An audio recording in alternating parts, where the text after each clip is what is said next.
तमाम व्यूअर और दोस्तों को अस्सलाम वालेकुम। मैं हूं मोहम्मद रिजवान कोठारी। आज हम बात करेंगे सुजोग थेरेपी पर। सुजोग क्या है, इससे रिलेटेड बेसिक क्वेश्चन जो होते हैं उनको क्लियर करने की कोशिश करूंगा मैं आज। सबसे पहले हम जानते हैं सुजोग के लफ्जी मायने। सुजोग बेसिकली दो कोरियन अल्फाज का मजमुआ है। सु का मतलब है हाथ और जोग का मतलब है पैर।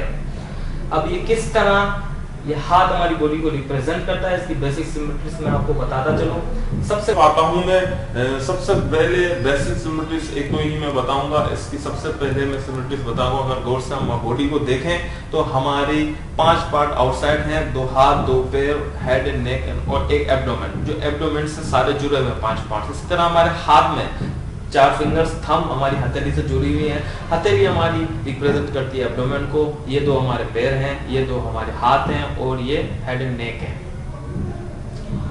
दूसरी सिमेट्रीज की तरफ आऊंगा। हमारी बॉडी की सेगमेंट वाइज, हमारी बॉडी के जिस तरह सेगमेंट है इसी तरह हमारे हाथ में भी सेगमेंट्स हैं। अगर गौर से हम देखें इस तरह, जैसे हाथ में 3 सेगमेंट्स हैं, शोल्डर, एल्बो, रिस्ट।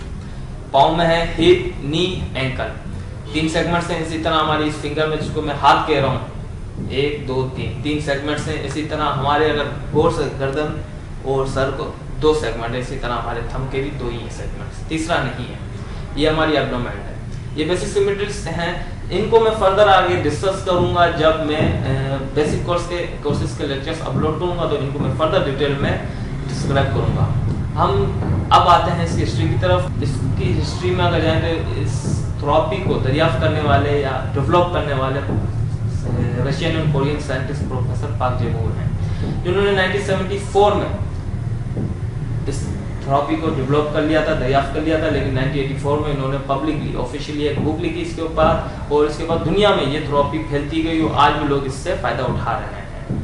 अब इसके बाद मैं आता हूँ बेसिक क्वेश्चंस की तरफ। जो सबसे पहला क्वेश्चन पूछा जाता है, एक्यूपंक्चर, एक्यूप्रेशर, रिफ्लेक्सोलॉजी के डिफरेंट चार्ट्स और सुजोग में क्या फर्क है।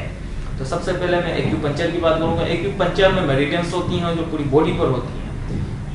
12 बैंड मेरिडियंस हैं। इसके अलावा एक्स्ट्रा मेरिडियंस है 14-16 जितनी भी होती हैं, उन सबके पॉइंट्स मिला के 900 पॉइंट्स हैं कुछ पूरी बॉडी पर। इसमें से 200-250 आपको याद करना है, इसके बाद आप ट्रीटमेंट कर सकते हो। और सबसे बड़ी डिफिकल्टीज जो है इसमें, जहां पर ब्लॉक है वहीं पे उसी चैनल पे आपको मेरिडियन लगानी है, और बड़ा डिफिकल्ट है वो।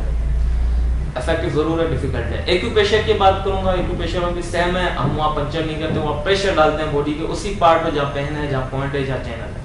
रिफ्लेक्सोलॉजी की बात करूंगा तो इसके डिफरेंट चार्ज है। जिसने रिसर्च की उसने वहाँ का पॉइंट बताया। उसमें ये डिफिकल्टी से उस कहीं पे आंख यहाँ है, कान यहाँ है, नाक यहाँ है, किडनी यहाँ है, लीवर वहाँ है, तो उन सबको याद करना पड़ता है। बड़ा डिफिकल्ट हो जाता है एक नॉर्मल बंदे के लिए। अब सुजोग की अगर बात करूं तो सुजोग बड़ा सिंपलेस्ट तरीका है, थेरेपी है, क्योंकि जिस तरह हमारी बॉडी है उसी तरह हमारे हाथ है। इसमें कुछ याद करने की जरूरत नहीं है, बड़ा सिंपल है। फॉर एग्जांपल हाथ में दर्द है तो हाथ ये है हमारा, हाथ का पॉइंट आप ढूंढ के पूरा करते हैं। किसी ऑर्गन का पॉइंट नहीं है, पूरा ऑर्गन है, उसके पॉइंट आप सर्च करके ट्रीटमेंट कर सकते हैं। बड़ा सिंपल है।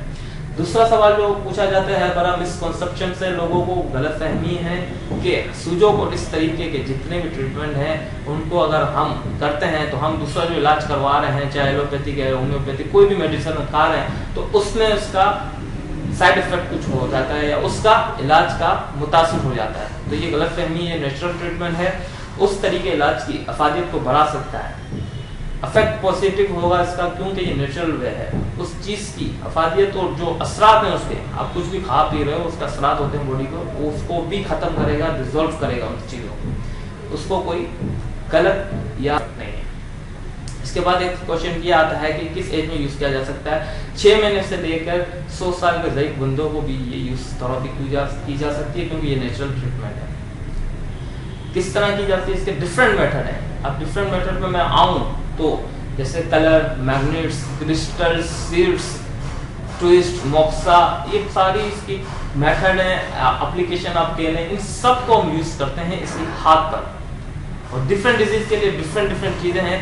इसी सिलसिले को मैं आगे फर्दर डिटेल में एक वीडियो अपलोड करूंगा। एक डिजीज के ऊपर हम किस तरह इसको ट्रीट कर सकते हैं और क्योर कर सकते हैं, सारे मेथड को मिलाकर इस सिलसिले को मैं आगे फर्दर बढ़ाऊंगा। और दूसरा सवाल आता है कि इसे कौन सीख सकता है और कैसे सीख सकता है। इजी भी है, दुनिया में सीखा जा रहा है, पाकिस्तान में भी हमने स्टार्ट कर दिया है इसे सिखाना।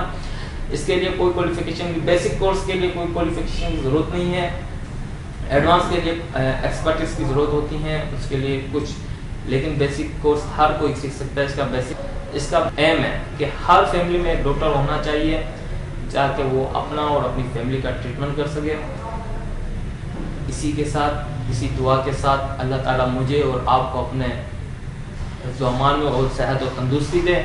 आमीन। अल्लाह हाफ़िज़।